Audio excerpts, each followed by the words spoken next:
And hey physics, it's Mr. Neff. Let's talk about the Doppler effect for light. And before we do, what did the scientist do when he wanted to clone a deer? I'll tell you at the end of the video. So I know you remember the Doppler effect from sound. Uh, just a quick refresher.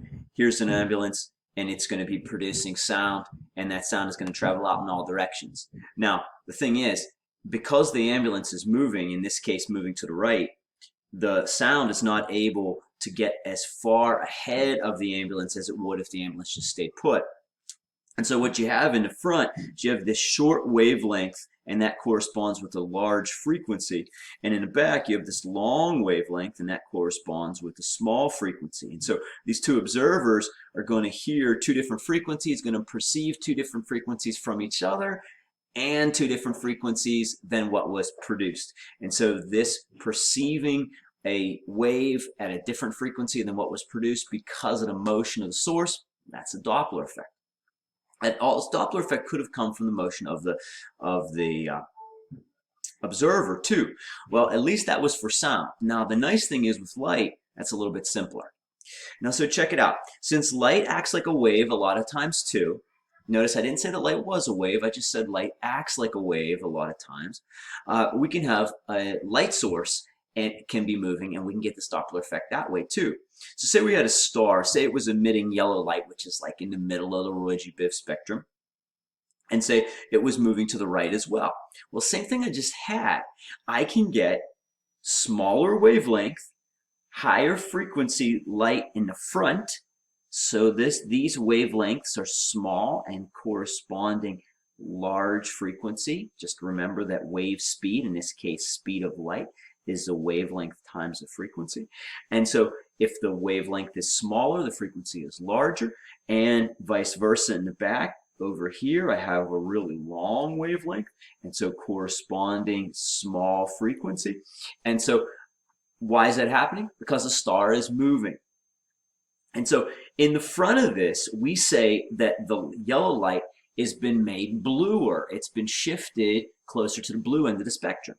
And so we call that a blue shift. The other side is the opposite.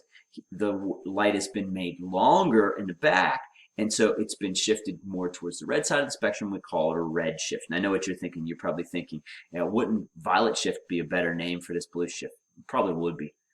So light in the front has the higher frequency, and you'll always notice that whenever a light source is coming towards you, and we call it blue shifted. Light in the back, lower frequency, longer wavelength. You always see that whenever a source is going away from you, and we call it red shifted. Now, if you can remember, back with waves, there was an effect that happened whenever the source was moving. There was an effect that happened when the observer was moving. And so that meant that we needed to have 4 different equations to figure that all out. Well, now it turns out that it's only going to be 2. Since Einstein said that the speed of light is going to be the same for all observers, of course that is in the same substance, then we don't need to have an equation that's going to vary based on the observer's speed. And so that's nice. And so here with light, we only have 2 different equations. An equation whenever the source is moving away from us, and it's going to have a minus in it. And what I just said is going to make a lot of sense. If you were to use the wrong equation, you'd say, oh, there's no way that can be right because of the minus or the plus. The one that's moving towards you, when the source is moving towards you, you have the plus in there, and everything else is the same. Now let's see how we can use that in an example. So here's an example, pretty simple one, that has a distant galaxy emitting wavelength 434.1 nanometer light. Now on Earth, the wavelength of the light is measured to be only 438.6 nanometers, a little bit longer wavelength. And we're supposed to decide whether the galaxy is approaching or receding from us and find the speed of that galaxy relative to the Earth. Why don't you pause the video and give that a try now? Okay, we're back. And so I can see that the galaxy is receding from the Earth because here I have the galaxy, and let's say that it's moving this way, the way it was before. And in the front, I'm going to draw some blue light. And so it's going to be short wavelength blue light. And in the back, I'm going to draw some red light. And it's going to be longer wavelength, red light like that. Well, we're getting a longer wavelength, and so we must be over here on this side. This is the Earth, and the galaxy is receding from us. Now, what speed? Well, we're going to use the equation that says that the observed frequency is the source frequency 1 minus velocity of source over the speed of light. If you look at this, this is saying what you observe is a percentage of what was produced. Now, we're going to observe something small, and so we want to take something away from 100%, so the minus makes perfect sense. Okay, so now we could just plug some numbers in here, and I know some of you would do that. I'm going to just try to get this solved for velocity of source and then get the wavelengths in there rather than the frequencies.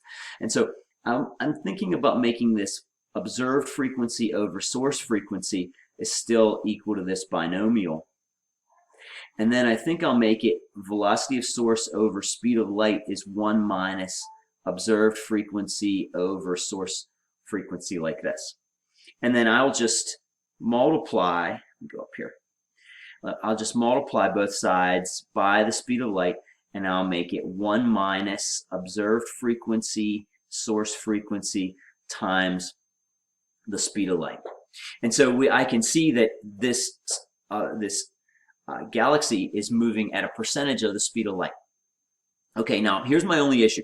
They gave me wavelengths in this problem and not frequencies. Now, like I said earlier, speed of light is wavelength times frequency. So what I think I'll do here is I'll make this 1 minus, for the observed frequency, I'll make it c over observed wavelength over c over source wavelength, like that, times c.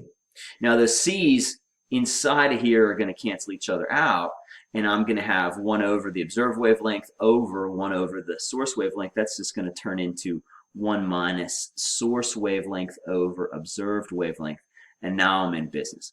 If I would put those numbers in there, 1 minus, and the source wavelength is 434.1 nanometers, and the observed wavelength was 438.6 nanometers, and those nanometers will cancel out, and so you're not going to have to worry about converting that to SI.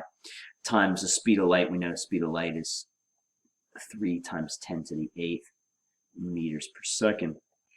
So now, one quick step between this fraction is something like 1%, 0.01026 times the speed of light. So then you're not surprised whenever this comes out to, well, like 100th of the speed of light. There you go. And last, what did the scientist do when he wanted to clone a deer? He bought a doe-it-yourself kit.